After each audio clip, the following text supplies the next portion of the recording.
ఇక పవన్ కళ్యాణ్ గారు ఆయన మీద ప్రొఫెసర్ నాగేశ్వరరావు గారు ఒక మాట మాట్లాడారు. అట్లనే నిన్న మన పాశం యాదగిరి అన్న ఒక మాట మాట్లాడారు. మాట్లాడంగానే ఇక్కడ వాళ్ళ ఏజెంట్ ఉన్నాడు కాబట్టి ఆంధ్ర పోలీసు వాళ్ళు మా మేధావులు ఇంటికి వస్తారు. ఇట్లా చేస్తే మాత్రం ఊరుకోం, క్వశ్చనే లేదు. మాకు అన్ని రైట్స్ ఉన్నాయి, మేము అనుకున్నది మేము ఖచ్చితంగా చెప్తాం. రాజకీయంగా దమ్ముంటే దాన్ని ఎదుర్కోండి. మీ కాడ రాజధాని కట్టుకున్నాడు రాదు శాత కాదు, కానీ ఇడికి వచ్చాక తెలంగాణ నవనిర్మాణం చేస్తాడు. మా పని మేము చేసుకుంటాం, మా నిర్మాణం మేము చేసుకుంటాం, మా కథలు మేము పడతాం. రాష్ట్రం విడిపోయింది, ప్రజలు విడిపోలే. మీరు ప్రజల మధ్యలో చిచ్చు పెట్టకండి. చిచ్చు పెడితే మాట్లాడేటోళ్ళు లేరు, ఊరుకుంటోళ్ళు లేరు అనుకుంటారేమో. ఇగో ఈ జెండా రాకముందు లెక్క వేరే, ఇప్పుడు లెక్క వేరే. టీఆర్ఎస్ 2.0 ఇక్కడ, టీఆర్ఎస్ 2.0 ఇక్కడ పెట్టుకుంటే మాత్రం మంచిగా ఉండదు.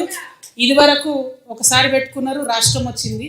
ఈసారి మూతి పనులు రాలిపడతాయి. కాబట్టి మీరు మా ప్రజల్ని తక్కువ చేసి మాట్లాడడం, మా మేధావుల మీద చేయాలనుకోవడం, లేనిపోని సాంస్కృతిక పెత్తనం మా మీద రుద్దాలనుకోవడం, మీకు అక్కడ రాజధాని కట్టుకోవడం చేతగాక మీ పొలిటికల్ పంచాయతీలను తీసుకొచ్చి మా మీద రుద్దడం. ముందు మీ రాజధాని కట్టుకోండి. మా జిహెచ్ఎంసీ ఎన్నికలలో పోటీ చేసే విషయం మీరు మళ్ళీ ఆలోచిద్దాం.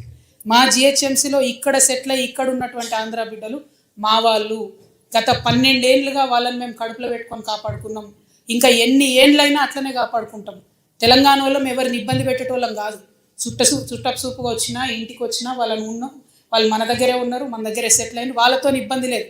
రాజకీయంగా పెత్తనం చేస్తాం, సెక్రటేరియట్లో ఏలు పెడతాం, మీ విధానాలలో ఏలు పెడతాం, మీ నీళ్లు దోసుకుంటాం అంటే మాత్రం ఊరుకునేది ఉండదు.